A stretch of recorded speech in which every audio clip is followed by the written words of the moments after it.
like to welcome y'all to In Tune with the Culture Movie Edition. This is the horror special. We doing something special for October. To my left, I got my co-host. What's good? It's your boy Shooter. Y'all already know, man. Follow us on Instagram at Tree Culture, at TreeCulture_studios, and at Tree Culture Radio, man. Let's get it. Halloween horror. You already know. To my right, you got your boy Moses. We got Moses Time, and Moses Time Media with a Y on Instagram. You can reach me out there, and you don't know, it's the spooky season, and we're here for it, like he said.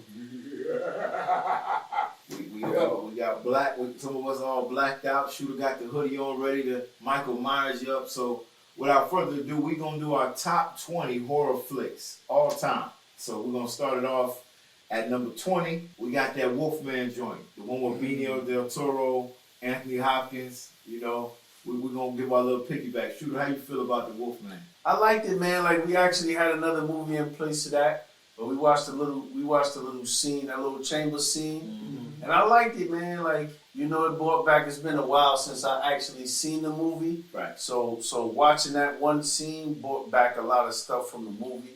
Right. But it was actually one of the werewolf movies that gave a lot of, you know, grit and blood and stuff like that back when it was produced for its time. You know what I'm saying? Most definitely. Pull that guy's liver out. Well, yeah, I'll say about the same, because it was a fight to get 20. There could have been a lot of others in this place, but it's our list, so we're going to give it to you. But the Wolfman, the other one that we had before this was the American Werewolf in London. That one was a close run-out, but the Wolfman felt like a better rendition of that type of movie with better CGI, better technology. So we'll run with it for now, because it's a list missing both. So you're going to see a lot of stuff like that. You're going to see newer movies, you're going to see older movies, classics. Well, all of them are classics nonetheless. Facts. It definitely was a good movie. I mean, it was a remake of the old Wolfman. So they redid it. You know, you had Anthony Hopkins in it with his pops, who basically turned him into the Wolfman, killed his moms. So he was running and killing everybody. And, you know, it kind of gives you the whole story behind where the Lycans, the wolves, that's what they call them, Lycans. So that's where they came from. But that's what we got at number 20. We jump down to number 19. Yo, you already know what it is. Out of the Conjuring series, we got Annabelle. How we feel about Annabelle, Moses? I don't like dolls. I never liked dolls, and I still don't like this bitch. To be honest, Chucky is still a bit more scary for me. That's why he's not number 19. But Annabelle is a creepy little doll. It's a female version. I still don't like him. Why people had these things in their houses and it acted like it was normal? It was normal, I guess. I guess it was normal. I guess that dolls were just made like this back in the day. But the fact that I'm not messing with it. But Annabelle was a great one on the list. It was a creepy movie. I like the way how they kept the suspense through it, but at the same time, it's a good way to work a movie while still revealing the monster or the character. Facts. Definitely. How you feel about that show, Annabelle? Well, I think, just to piggyback off what Moses said, man, I think back then they used a lot of what they call mediums. You know what I'm saying? And I think they used Annabelle as a medium, like, with a lot of spirits that they took out of humans from, like, exorcists and stuff like that, went into the doll and kind of was trapped there. And through the doll, they kind of like projected their evil onto, you know, the rest of the human world, man. I actually like the Annabelle series along with the whole Conjuring series.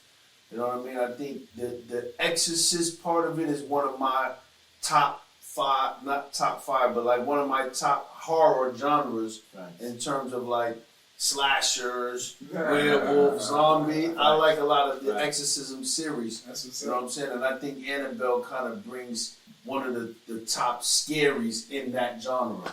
I didn't know that, but that makes me appreciate it a little bit more until when I take it from that perspective. Technically, too, it's based on a real story. Yeah. So now the priest and his wife. The priest and his wife was workers for the Catholic Church, and they were sent around to exorcise humans in conduits, because anything when it goes into a doll is called a conduit, and the mediums are the ones that pull it out of the conduit. So that's what happened in that situation, was that the guy and the lady, if you could look them up, everybody know based on a true story. The Catholic Church send them out. She tell me somebody told this story to somebody and they were like, yo. It was documented. It's documented by the Catholic Church. It's documented by the Catholic Church. So that's why for me it made the list, because some of these gotta be based on a true story. You think they got the real Annabelle at the Vatican? Nah. I mean, it's probably not Annabelle, but it's probably something, a different type of what's the word you use?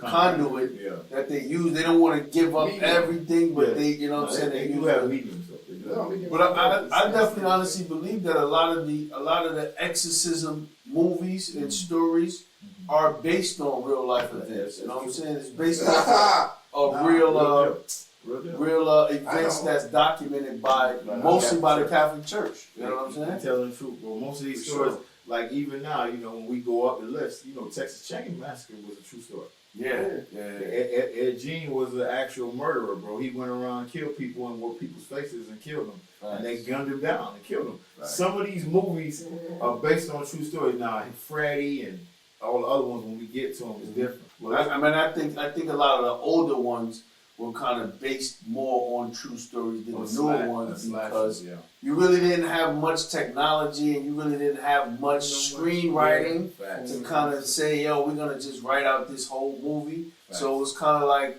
well, what's going on in the country? And we got a serial killer over here. We're gonna make a horror story about it. Like it's not a whole plot, but like a part of a story. Definitely, absolutely. Take parts from the stories and do a spin-off. Absolutely. And that's how you can make 19 versions and 13 Halloween. Absolutely. Facts. All right, at number 18 we got Saw. Ah. How you feel about the Saw series, Shooter? I like the Saw series, man. I think towards the later ones, it started to get kind of like they seemed like they was running out of ideas. Facts. But like the first three, I kind of liked it because it was kind of like horror, but horror in a sense of, you had a choice, and it was realistically, if you could figure out the riddle, Facts. then you would save yourself. You know what I'm saying? Can I interject? I hate when people say that, because people be like, oh, but you got a choice. Like, at this point, I don't have a choice. Like, I have a choice to participate or I have a choice to die. Nah, you're right.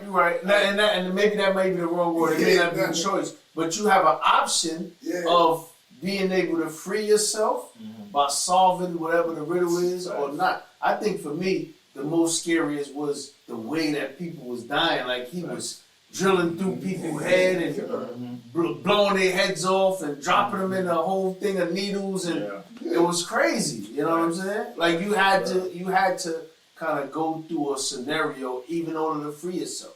Like, you might have had to stick your hand in a whole bunch of razor blades and cut your hand up just to get a key out to unlock yourself. You know what I'm saying? My view on it, because Saw was one of the first real horror movies that I paid attention to while watching. And that shit creeped me out, man. It was the one where they had the collar on their neck with the bear trap box. Oh yeah. And they're trying to get it off of each other. And I'm watching that as a kid, and I'm like, what the fuck is this? And then I see the guy help her, and then she got it off, and then the guy was like, I got you up. And then you just see the thing turn green, and I'm like, what? Go hard, touche. Nah, man, but Saul was in there. Do you want to play a game? Definitely. Definitely up there, man. He had a lot of crazy riddles, crazy ways they kill people. Like, even when the writers from the new Batman, they took Seven and Saw to make that riddle. So that's what they did to do that. So shout out to Saw, because it kind of inspired other movies.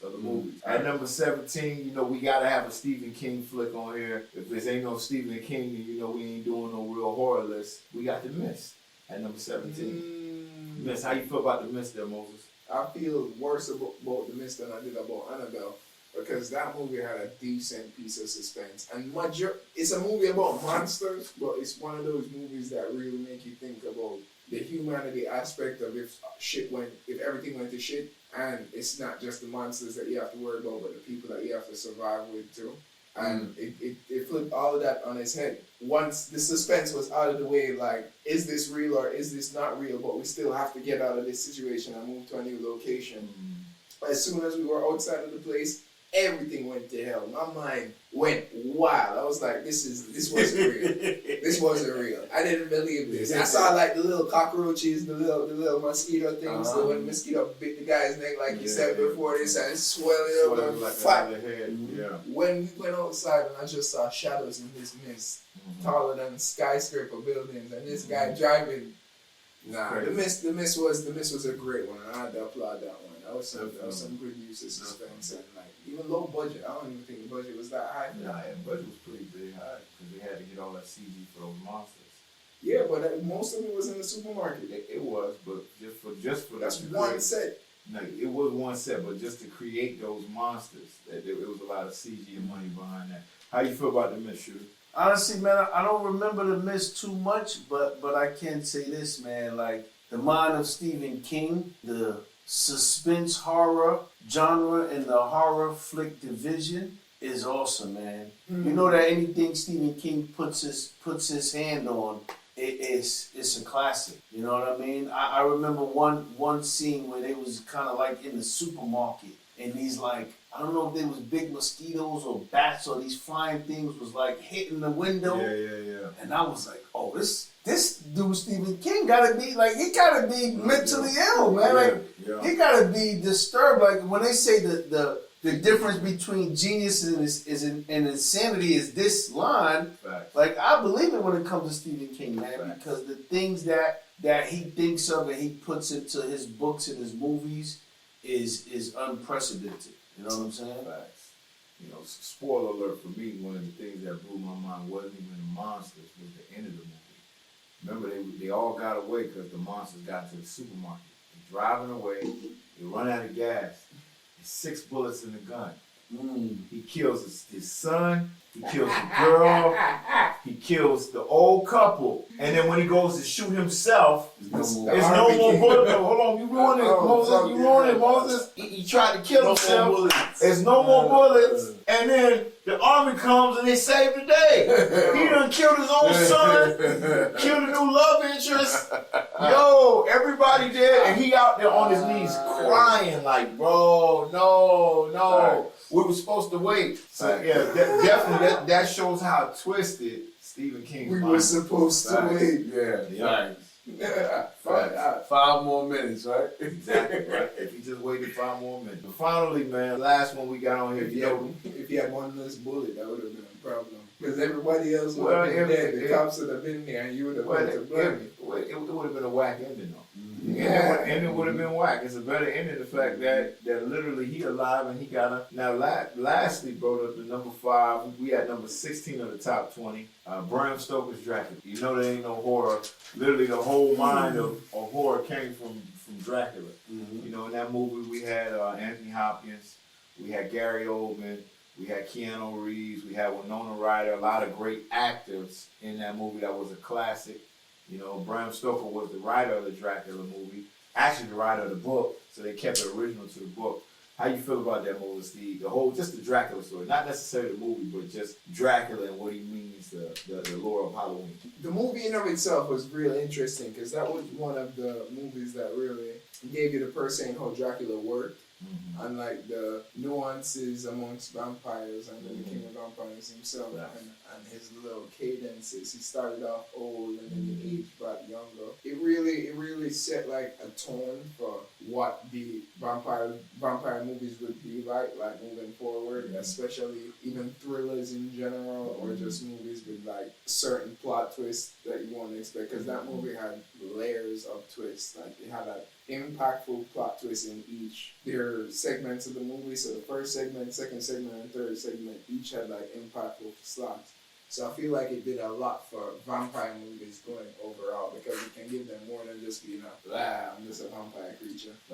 So it can give a lot of depth to it, like emotion and shit, like Twilight. Absolutely, and I agree with you, Moses, 100%. I think Bram Stoker's Dracula set the precedence for the modern day Dracula movies that we see. Being that, you know, prior to that, it was more just Dracula, I'm gonna bite your neck and suck your blood.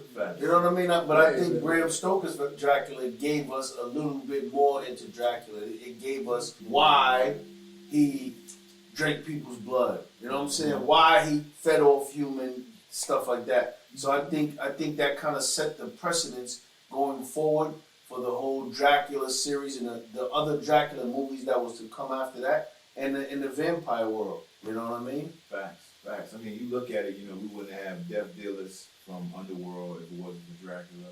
We wouldn't have Twilight, like you mentioned. And also, we got to remember, too, Anthony Hopkins was the first depiction of Van Helsing, because Van Helsing was the first one to kill and go after Dracula. So that we wouldn't have had that Van Helsing movie with Hugh Jackman if it wasn't for the depiction from Bram Stoker. So that really opens the door for the whole vampire series and how things go. But we know we got at least about 15 more that we coming for y'all. What's the final words you got, man, for Halloween, for these Halloween episodes, Shooter? The horror movie industry in general, you know, it has many different genres. You know, like we spoke about earlier. You know, you got the slasher movies, you got the Exorcist movies, you got the werewolves and the Draculas. You know what I mean? You got the zombies. You got many different depictions, and this goes from the late 70s and early 80s on to now. You know what I mean? And you know, we got a lot of stuff to go through and a lot of movies to depict. And we want to know y'all feedback, man. We want to know how y'all feel about some of the stuff that we picked. If any movies that y'all think about that should be in, you know, our top 20 or should be close to it, or, you know, honorable mentions and stuff like that.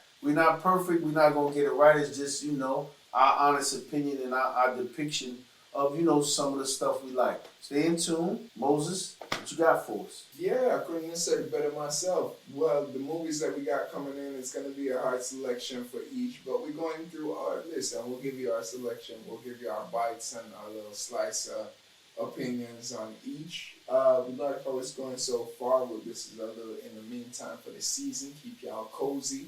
This is going smooth. If you do have any views or any comments, leave them in the comments.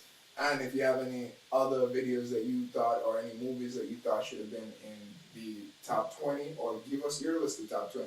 We'd like to read them in the comments. And anything else that you guys would like to say, we'd like to get that feedback.